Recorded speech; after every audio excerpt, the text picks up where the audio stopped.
enforcement called it a suicide, but the victim's family calls it a murder and a cover-up. Years later, a former Chicago area professor is still challenging the establishment with a new docu-series she hopes will shed light on a racially motivated crime. WGN's Ray Cortopassi lays out the evidence in tonight's cover story. It's been 4 years since Cheryl Jackson walked this college campus. The former reporter taught at Medill School of Journalism at Northwestern. But it was in 2013 when she began to tell the most personal and tragic story she'd ever known. Digging and scraping to get to the truth she feels has been buried now, even 9 years later. Carrie was my only sibling. I'm nobody's sister now. Jackson had finished her classes for the week when she got a call that changed her life. In her hometown of Columbus, Indiana, her younger brother, Kerry Owsley, was dead of a gunshot wound. His estranged wife, Lisa, is the one who made the 911 call. Where did he shoot himself? It looks like in the chest. The coroner immediately ruled the 49-year-old's death a suicide. That decision, with no immediate autopsy and no note and other reasons we'll get into, touched off a legal and social justice battle that's raged on for nearly a decade. I just don't believe it. I believe there's so much evidence that proves my brother didn't kill himself. Nobody works this hard to cover up a suicide. It is now the subject of a planned docu-series that chronicles the missteps of investigators in the case and the fight to overturn the findings. Based on what I've seen so far in my review of the information that's been provided, I do not think this was a suicide. The family hired forensic expert Bill Smock, the same expert who was more recently on the George Floyd legal team.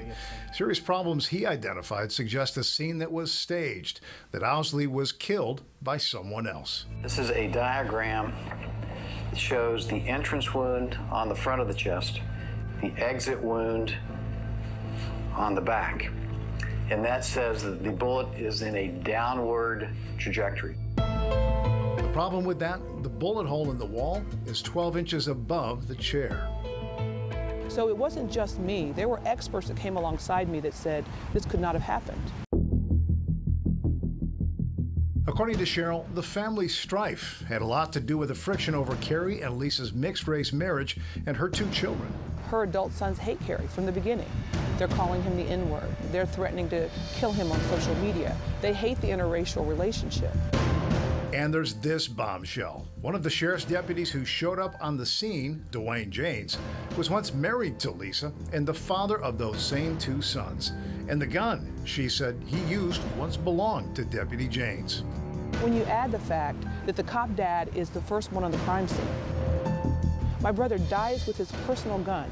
He admits in his own police report that he burned the chair my brother died in, or at least witnessed it, that he took the bloody rug and put it in his car, that he touched every piece of evidence in the crime scene. The sheriff at the time acknowledged mistakes in the handling of the investigation. There were suspensions, but said those mistakes did not affect its outcome. No comment. You need to get off of the property now. You don't leave, I will call the law enforcement. That was the response when I went to the Owsley home looking for answers not long after the death. To this day, neither his wife nor stepsons or law enforcement would go on camera to explain. The case has been in the courts in Chicago, the family arguing Owsley's civil rights were violated. The court is weighing his son Logan's standing in the case. One of their attorneys is Trent McCain of Gary, Indiana. This case is to prove that as of April 7th, 2013, there was a botched investigation, and after that, there was a cover-up.